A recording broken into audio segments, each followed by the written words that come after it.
मुझे तुमसे प्यार है, ये बात जानते हुए भी कि तुम्हें नहीं है। यार ये जरूरी तो नहीं कि जिससे हम प्यार करते हैं वो भी हमसे करे। मैं औरों की तरह तुम्हारा पीछा नहीं करूंगा, बीच रास्ते में तुम्हारा दुपट्टा खींचा नहीं करूंगा। यार बिन मर्जी तुम्हें छूना तक नहीं है, ये मेरा इश्क का लहजा है।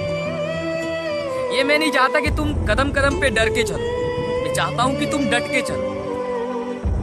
मेरा इश्क ये मेरी मर्जी है यार, तुम्हें नहीं करना, ये तुम्हारी मर्जी है।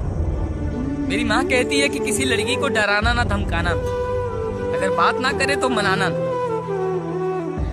यार ऐसे कहती है कि देखना किसी लड़की को कोई रोकर घर ना जाए, बाहर से घर ना जाए, किसी लड़की को अपने नजरों में गिराना ना। यार मेरा इश्क इश्क है, गिरा हुआ नहीं।